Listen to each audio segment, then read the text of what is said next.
سجدہ شکر. سجدہ شکر کی اہمیت. سجدہ شکر ان عظیم عبادات میں سے ہے جن کے ذریعے بندہ اللہ جل و علا کا شکر ادا کرتا ہے، کیونکہ اس میں اپنے جسم کا سب سے معزز ترین حصہ یعنی چہرہ زمین پر رکھ کر اللہ کے لیے خضوع اختیار کیا جاتا ہے، اور اس کے ذریعے دل اور زبان اور تمام اعضاء سے اللہ کا شکر ادا کیا جاتا ہے. نبی صلی اللہ علیہ وسلم کا خوشی ملنے پر سجدہ شکر ادا کرنا.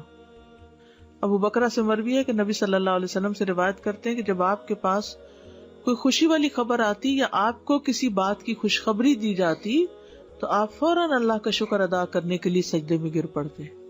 ہم نے زندگی میں کتنی دفعہ ایسا کیا، کتنی ہی گڈ نیوز سنی ہوگی، کتنی ہی خوشخبریاں سنی ہوگی، کبھی بچے کی ولادت کی، کبھی کسی بچے کی کامیابی کی، کبھی کسی کی شادی کی، لیکن ہم خوشی کا اظہار عموماً اللہ کی نافرمانی سے کرتے ہیں، جبکہ خوشی کا اظہار اللہ کی فرمانبرداری سے اور اس طریقے اور اس کام سے کرنا چاہیے جو انسان کو اللہ کے قریب کر دیتا ہے.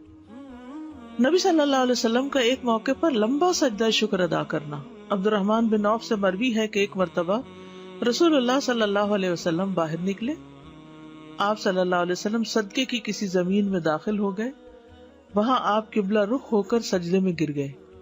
صدقے کی کسی زمین میں داخل ہوئے، وہاں قبلہ رخ ہو کر سجدے میں چلے گئے. اتنا طویل سجدہ کیا کہ مجھے اندیشہ ہونے لگا کہ اللہ عز و جل نے آپ کی روح قبض کر لی ہے. کبھی آپ بھی یہ کر کے دیکھیں، کوئی نعمت یاد کر کے بس لمبا، جو آج تک لمبا نہ کیا ہو اتنا. ہمارے میں ویسے اسٹیمنا ہی نہیں ہے. میں نے یہ تجربہ کرنے کی کوشش کی تو سانس ہی اتنا پھول گیا کہ مشکل ہوئی، کیونکہ ہمارے عام سجدے بھی اتنے لمبے نہیں ہیں. لیکن کریے گا ضرور انشاءاللہ. اس بات پہ شکر کہ اللہ تو نے ہمیں سجدہ صاحب کا طریقہ سکھا دیا. یہ سجدہ شکر ہے. وہاں آپ قبلہ رخ ہو کر سجدے میں گر گئے اور اتنا طویل سجدہ کیا کہ مجھے اندیشہ ہونے لگا کہ اللہ عز و جل نے آپ کی روح قبض کر لی ہے. میں دیکھنے کے لیے آپ سے قریب ہو کر بیٹھ گیا تو آپ نے اپنا سر اٹھا کر فرمایا کون ہے؟ میں نے عرض کیا عبد الرحمن ہوں. آپ نے فرمایا کیا ہوا؟ یعنی آپ اتنے محب تھے کہ آپ کو یہ خیال ہی نہیں رہا کہ یہ پریشان ہوا ہے. میں نے کہا اللہ کے رسول آپ نے ایسا سجدہ کیا کہ مجھے اندیشہ ہونے لگا کہ اللہ عز و جل نے اس میں آپ کی روح قبض کر لی. اس پر آپ نے فرمایا جبریل میرے پاس آئے اور انہوں نے مجھے خوشخبری سنا دی کہ اللہ عز و جل فرماتے ہیں جو شخص آپ پر درود بھیجے گا میں اس پر اپنی رحمت نازل کروں گا، اور جو شخص آپ پر سلام بھیجے گا میں اسے سلامتی دوں گا. اس پر میں نے اللہ عز و جل کے لیے سجدہ شکر ادا کیا. نبی صلی اللہ علیہ وسلم کا داؤد علیہ السلام کی توبہ قبول ہونے پر سجدہ شکر ادا کرنا.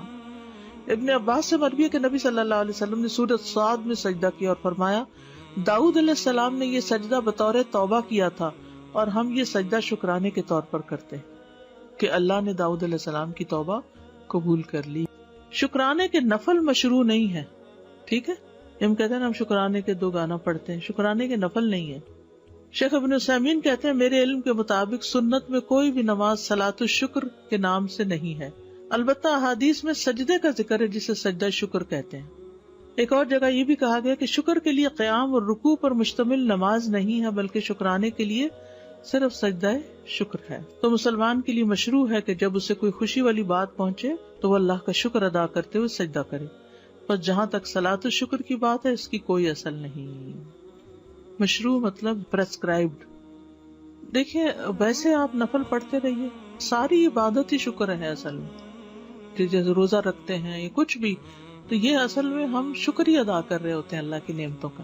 پھر خود سے بنانا کوئی بھی چیز بدعت بن جاتی ہے نا، کہ کسی کو پابند کرنا یا خود، تو اس لیے جب آسانی کر دی اللہ نے، صرف سجدہ کر لو، بات اتنی بھی کافی ہے، تو اتنا ہی کرتے رہے.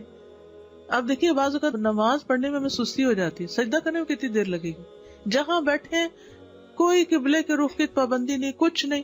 وہیں اگر آپ سفر میں ہیں، راستے میں ہی فون آ گیا اور آپ نے سن لیا، اور تو ادھر ہی بیٹھے بیٹھے جھک جائیں.